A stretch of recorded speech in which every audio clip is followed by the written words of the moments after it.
push you to buy new tools by changing our technology and along the aesthetics to go along with it.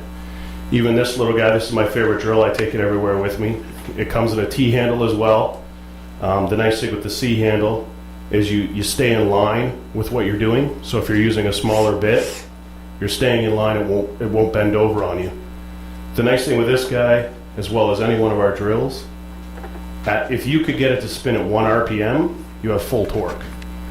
So we don't make an impact driver because our goal is for precision drilling, not to just hammer a screw in as fast as we can. Less damage to your work, more precision.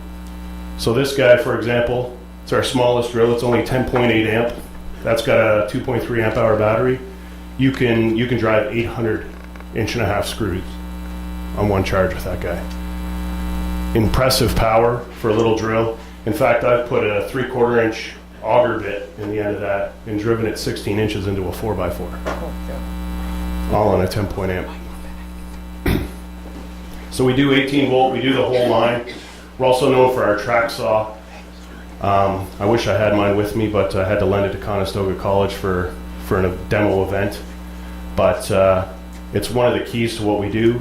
Our track saw, which is basically it's a plunge cut miter saw that rides on a rail.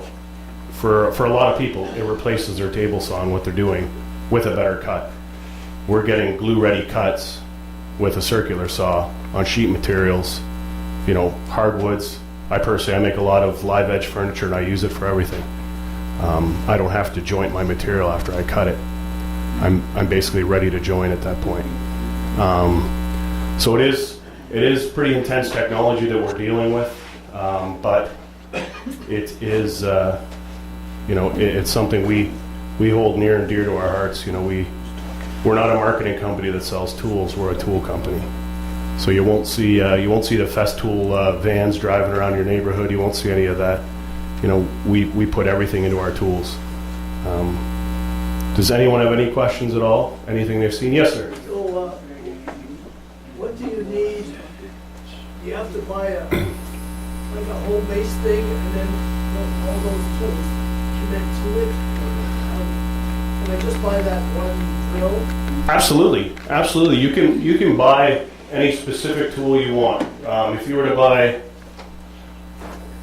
our little drill is going to come in this case. It's going to come with its batteries, its charger, everything you need.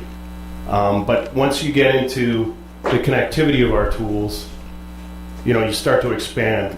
For example, if you have a bunch of random bits, things like that, you can buy a case, one of our sustainers that'll hold those tools. Or what a lot of guys are doing, we have larger dimension cases that integrate into the system for their non-Festool items. You have your recip saw, something like that. No reason to replace it, but you can mix it into the system so that it's always with you and ready to go. We're a system-based is the way we look at everything, but we can absolutely do tool on tool. You need a new jigsaw, you can buy one of our jigsaws. But like I was saying, the key is the dust extraction because it is about health.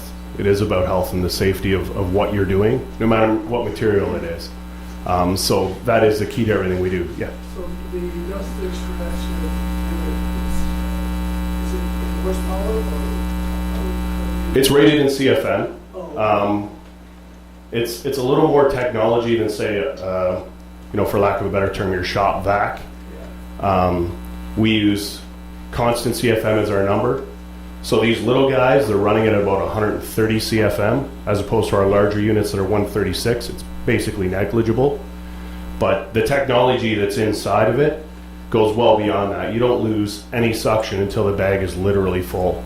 And we call it bricking it because that bag is like a bag of masonry cement when it's time to be removed. So for example, that's a 16-liter unit. It will hold 16 liters of dust. It won't hold 5 liters and start to lose power because it's all done electronically. They're also wet dry vacs. You can actually put a foam filter in place of the filter and it's all electronic. So the minute you meet a certain level, it automatically shuts off so you don't wreck your motor. Things like that. It's the outside technology that we do quite a bit differently. Yes, sir. Some capital cash back here. I might have missed the first presentation on your rack. You replace Our permanent HEPA filter, Yeah. as long as you take care of it, you'll never have to replace it. There's a bag inside of all of our units that breathe, so it's cycling and forcing dust to compact, but it's never actually touching the filter, save for that microparticle. So the first of every month, I go out to my shop. Luckily, I have a bunch of these to play with. I take the HEPA filter out, I bang it in the garbage, and I put it back in. That's all it needs. That's all it needs to do. Thank you, sir. And then the bags run about, depending on the size, anywhere from $6 to $9. And in this one, I change it about every 2 months. Yep. Is it dry and wet? Yes, sir. It is. Yep. Yes, sir. What's that decibel level? These guys, full volume, let's say, because it is an adjustable dust extraction depending on what you're doing. Full volume, they say they're about 80 decibels. But when I'm running with my sanders, I actually have it turned all the way down and my sander's louder. Most people don't even know the dust extraction's on.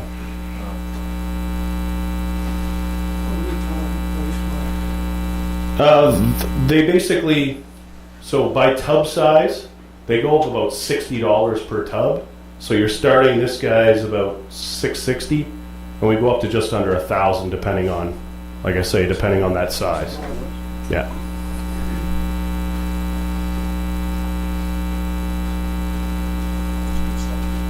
Yes, sir. What's your newest aftercare tool design that you're working on? I don't know what we're working on to come out soon. We do have a construction track saw that's due out first quarter this year. We just recently released our handheld portable edge bander, which is, kind of changing a lot of cabinet companies' eyes onto actually how to go about their business. We're able to do things that stationary $50,000 machines can't do, and we're doing it handheld. So that's one of the biggest ones. I haven't, like I say, they keep it pretty close to the vest until something's released. But that was probably our largest launch in the last 10 years. Luckily, we have a huge network of tools over in Europe that aren't even available here yet, so we're starting to get a lot of that over here as we grow as a company. Last year we launched 11 tools in Canada, which is by far the most we've ever done. And it looks like we're probably going to do another 8 or 9 this year. So hopefully we can keep them rolling out. The worst part is most of the delays we have with new launches is because it sells too well in Europe, and we just can't keep up. For example, the edge bander that we did last year, it was supposed to launch the year before. They launched it in Germany and Spain, and they expected to sell 50 units the first month, and they sold 400. Something we couldn't react to fast enough, so we had to delay it in North America for a year. So it's quite amazing once you get into the background of tool companies. The average company, from the time they conceive a tool till it's on the shelves, about 6 months. We're about 2.5 years, because we don't want to release it again in another 8 months when we realize what we did wrong the first time around. It looks like we're a little slow with some tools, but we won't be releasing that tool again in a different version, another year down the road. In your price segment, who's your closest competitor? It would depend on the tool specifically. For example, our new hammer drill aligns really close to Hilti, which is, they're known for their hammer drills and things like that. As far as vacs, I don't think there's anybody in the world that makes a vac like we do. Same with our track saw. As far as some of our jigsaws would cross over well with the Bosch barrel grips, things like that. But as far as unique tools, even our miter saw, I would personally put it against anybody's tool. And you also carry the oscillating saw? Yes, we do. Yep, we actually released one about 18 months ago. Was the first time we've ever got into that market, because it's a competitive market, and the price range on those things it's way out of whack.